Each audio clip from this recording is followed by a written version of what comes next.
ಮುಸ್ಲಿಮರಿಗೆ ಮತ್ತೆ ಸಿಹಿ ಸುದ್ದಿ ಕೊಡೋದಕ್ಕೆ ಮುಂದಾಗಿದೆ ರಾಜ್ಯ ಸರ್ಕಾರ. ಮತ್ತೆ ಮುಸ್ಲಿಂ ಮೀಸಲಾತಿಯ ಸಮುದಾಯದ ಮೀಸಲಾತಿಯನ್ನು ಹೆಚ್ಚಳ ಮಾಡೋದಕ್ಕೆ ಹೊರಟಿದ್ದಾರೆ. ಮತ್ತೊಂದು ಇಲಾಖೆಯಲ್ಲಿ ಗುತ್ತಿಗೆಯಲ್ಲಿ ಅವರಿಗೆ ಮೀಸಲಾತಿ ಕೊಟ್ಟರು. ಅದು ಬಹಳ ದೊಡ್ಡ ಆಕ್ರೋಶಕ್ಕೆ ಕಾರಣ ಆಯಿತು. ರಾಜ್ಯ ಬಿಜೆಪಿ ಆ ವಿಚಾರವನ್ನು ಇಟ್ಕೊಂಡು ಪ್ರತಿಭಟನೆ ಕೂಡ ಮಾಡ್ತು. ಈಗ ವಸತಿ ಯೋಜನೆಗಳಲ್ಲೂ ಕೂಡ 10% ಇರುವಂಥ ಮೀಸಲಾತಿಯನ್ನು 15% ಹೆಚ್ಚಿಸುವ ಬಗ್ಗೆ ನಿರ್ಧಾರವನ್ನು ಕೈಗೊಳ್ಳಿದ್ದಾರಂತೆ. ಈ ಬಗ್ಗೆ ಕ್ಯಾಬಿನೆಟ್ಗೆ ವಿಷಯ ತಗೊಂಡ್ಬಂದಿದೆ ಅಂತ ರಾಜ್ಯ ಸರ್ಕಾರ. ಮಾನ್ಯ ಸಚಿವರು ಜಮೀರ್ ಅಹಮದ್ ಖಾನ್ ವಸತಿ ಸಚಿವರು ಅವರು ತಮ್ಮ ಸಮುದಾಯಕ್ಕೆ ಏನಾದರೂ ಕೊಡಬೇಕು ಅಂತ ಈ ಇಲಾಖಾ ಅನುಷ್ಠಾನವನ್ನು ಮಾಡೋದಕ್ಕೆ ಹೊರಟಿದ್ದಾರೆ. ರಾಜ್ಯಾದ್ಯಂತ ನಗರ ಮತ್ತು ಗ್ರಾಮೀಣ ಪ್ರದೇಶಗಳಲ್ಲಿ ಈ ಯೋಜನೆಯನ್ನು ಅನುಷ್ಠಾನ ಮಾಡ್ತಾರೆ. ಈ ಯೋಜನೆ ಅಡಿಯಲ್ಲಿ ನಿಗದಿಪಡಿಸುವ ಗುರಿಯಲ್ಲಿ ಅಲ್ಪಸಂಖ್ಯಾತರಿಗೆ 10% ಇದೆ ಈಗಾಗಲೇ ಮೀಸಲಾತಿ. ಆ 10% ಮೀಸಲಾತಿಯನ್ನು 15%ಗೆ ಏರಿಸೋದಕ್ಕೆ ರಾಜ್ಯ ಸರ್ಕಾರ ಮುಂದಾಗಿದೆ.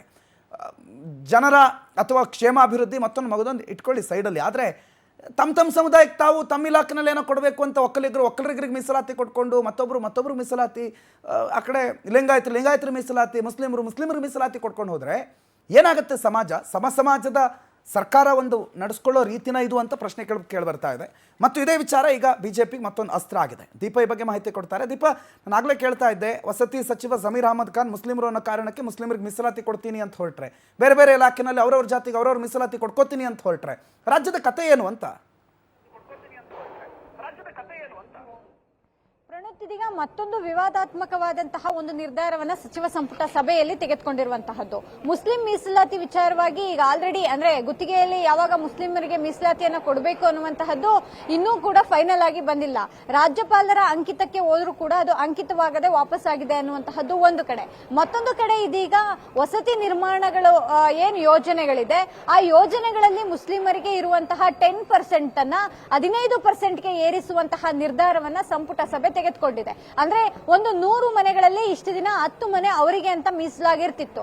ಆದ್ರೆ ಇದೀಗ ಅದನ್ನ 15 ಮನೆಗಳಿಗೆ ಏರಿಸುವಂತಹ ಕೆಲಸವನ್ನ ಇದೀಗ ರಾಜ್ಯ ಸರ್ಕಾರ ಮಾಡ್ತಾ ಇದೆ. ಈಗ ಆಲ್ರೆಡಿ ಮುಸ್ಲಿಂ ಓಲೈಕೆ, ಅಲ್ಪಸಂಖ್ಯಾತ ಓಲೈಕೆ ಅನ್ನುವಂತಹದ್ದನ್ನ ಬಿಜೆಪಿ ಪದೇ ಒಂದ್ ರೀತಿ ವಿವಾದಾತ್ಮಕವಾಗಿ ಮಾಡ್ತಾ ಇರುವಂತಹ ಯೋಜನೆಗಳ ಕುರಿತಂತೆ ಬಿಜೆಪಿ ಟೀಕೆ ಮಾಡ್ತಾನೆ ಇದೆ. ಆದ್ರೆ ಇದೀಗ ಮತ್ತೊಂದು ಅಸ್ತ್ರ ಬಿಜೆಪಿಗೆ ಸಿಕ್ಕಿದೆ ಅಂದ್ರೆ ತಪ್ಪಾಗ್ಲಿಕ್ಕಿಲ್ಲ.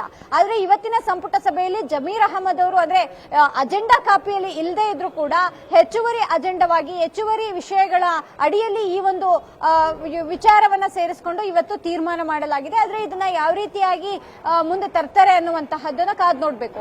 ಆದ್ರೆ ಸರ್ಕಾರದ ಸ್ಪಷ್ಟನೆ ಇಷ್ಟೇ. ಸರ್ಕಾರ ಹೇಳ್ತಾ ಇರುವಂತದ್ದು ಸಾಕಷ್ಟು ಕಡೆಗಳಲ್ಲಿ, ಅದರಲ್ಲೂ ಅರ್ಬನ್ ಅಂದ್ರೆ ಬೆಂಗಳೂರು ನಗರ ಪ್ರದೇಶಗಳಲ್ಲಿ ಸಾಕಷ್ಟು ಮನೆಗಳು, ಬಿಲ್ಡಿಂಗ್ಗಳು ಖಾಲಿ ಇದೆ. ಆ ಖಾಲಿ ಇರುವಂತಹ ಬಿಲ್ಡಿಂಗ್ಗಳು ಇವರಿಗಾದ್ರೂ ಕೂಡ ಅನುಕೂಲ ಆಗ್ಲಿ. ಯಾಕಂದ್ರೆ ಅಲ್ಪಸಂಖ್ಯಾತ ಸಂಖ್ಯೆ ಹೆಚ್ಚಾಗ್ತಾ ಇದೆ, ಜನಸಂಖ್ಯೆ. ಹಾಗಾಗಿ ಅವರಿಗೆ ಅನುಕೂಲ ಆಗ್ಲಿ ಅನ್ನುವಂತಹ ಕಾರಣಕ್ಕೆ ಈ ಒಂದು ನಿರ್ಧಾರ ಮಾಡಲಾಗಿದೆ ಅನ್ನುವಂತಹದನ್ನ ಖುದ್ದು ಡಿಸಿಎಂ ಡಿ.ಕೆ. ಶಿವಕುಮಾರ್ ಹೇಳಿರುವಂತಹದ್ದು. ಹಾಗಾಗಿ ಇದೀಗ ಬಿಜೆಪಿಗೆ ಮತ್ತೊಂದು ಅಸ್ತ್ರ ಸಿಗೋದಂತೂ ನಿಜ. ಜೊತೆಗೆ ಈಗ ಅಲ್ಪಸಂಖ್ಯಾತರಿಗೆ 10% ಇರುವಂತಹದ್ದು 15%ಗೆ ಏರಿಕೆ ಆಗಿರುವುದು ಕೂಡ ನಿಜ. ಪ್ರಣತ್, ಓಕೆ, ಥ್ಯಾಂಕ್ ಯು ದೀಪಾ ಮಾಹಿತಿಗೆ.